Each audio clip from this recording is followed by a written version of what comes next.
In this final section, we're going to look at 8 12-bar rhythm exercises, each one written with a different feel in mind. And the key thing here is to put into practice everything we've learned in this DVD. You'll find backing tracks so you can play along with all of these ideas, and think about the fundamentals, timing, tone, and technique all the way through. You will find that with different styles of blues, you'll want to change your guitar sound. Some are going to be cleaner, some are going to be more gain-based. I hope you enjoyed the backing tracks.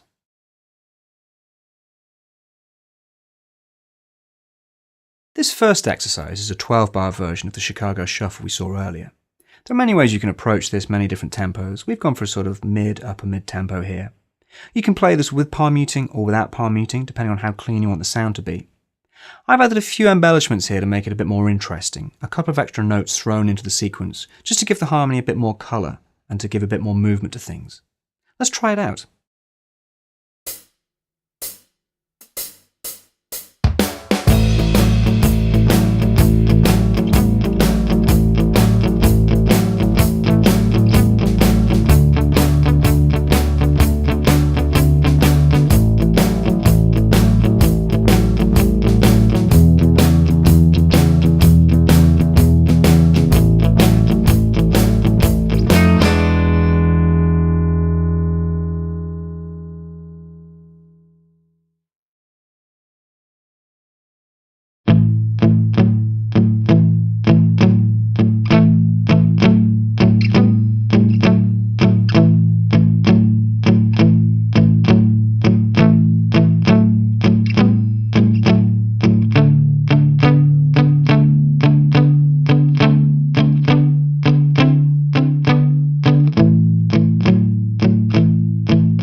This second exercise is influenced by the great T-Bone Walker. The first thing to mention here is that we've got the 12/8 groove, which is a nice slow triplet feel. Think 1 and 2 and 3 and 4 and... We're using simple chord shapes, just with the sliding movement, which will give us that really nice classic T-Bone style.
This third exercise is influenced by the phenomenal playing of Danny Gatton. What we're doing here is emulating the style and sound of a Hammond organ. You can play this one with pick and fingers or with the pick on its own. The combination of bass note followed by chord really gives us that Hammond sound. Really nice to play this with some effects on the guitar as well, a large amount of chorus or univibe, just to really get the sound of the Hammond instrument as well.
Exercise 4 is a little bit different again. We've got the 6/8 time signature, and we're not existing within the framework of the 1/4/5 blues progression. This time there are more chords and the whole thing has a jazzier sound. You'll hear those major and minor 7th chords that we looked at earlier. Be careful with the picking here as well, because we're dealing with clean picked arpeggiated patterns all the way through, and you've got to stick within that 6/8 rhythm feel. Let's see how it goes.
Exercise 5 is our first Texas Shuffle, influenced by the amazing playing of Stevie Ray Vaughan, Walter Trout, Joe Bonamassa and many others. The key thing here is to get the swagger. You'll hear there's a bass note followed by a chord, and when playing throughout this kind of track, I like to think long, short, stretching the first note and then abbreviating the second note or the chord. Also look out for the triplets in here as well. These can be quite hard to grasp at first, so really sit down with the track and get a sense of how everything fits in.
Exercise 6 is our second Texas Shuffle, though this one's played with a more straight rock kind of feel than Exercise 5.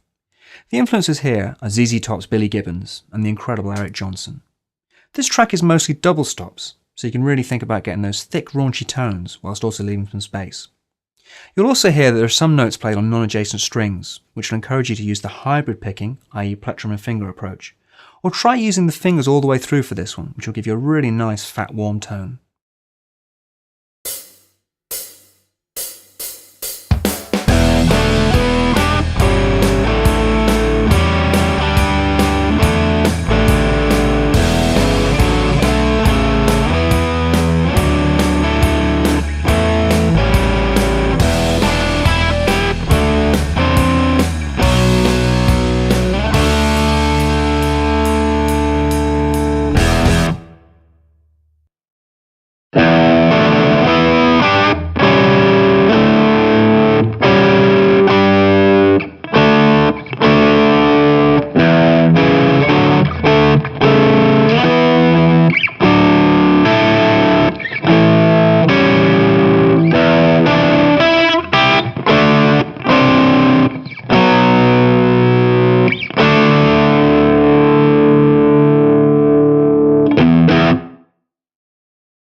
Exercise 7 is a slow trio blues, and the real challenge here is to fill the space, as your accompaniment is simply bass and drums.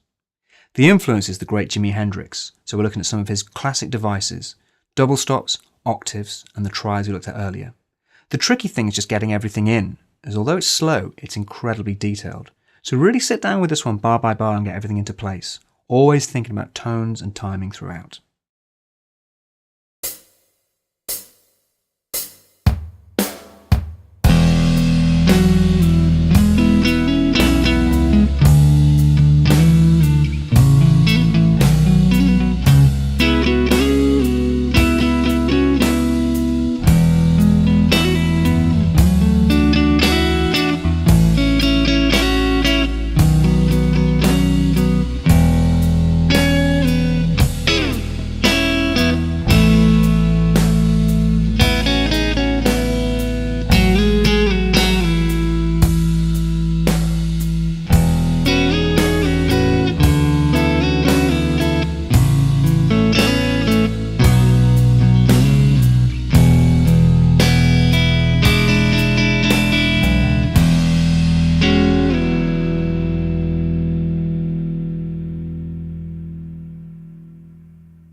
And finally, exercise 8 is a modern blues idea influenced by great players Robin Ford and Larry Carlton.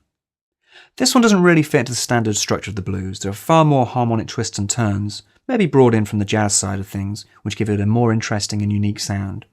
It could take a while to get your ears used to this kind of style, but when you do, you'll find it really opens new doors. I hope you enjoy this one, and thanks for watching this DVD.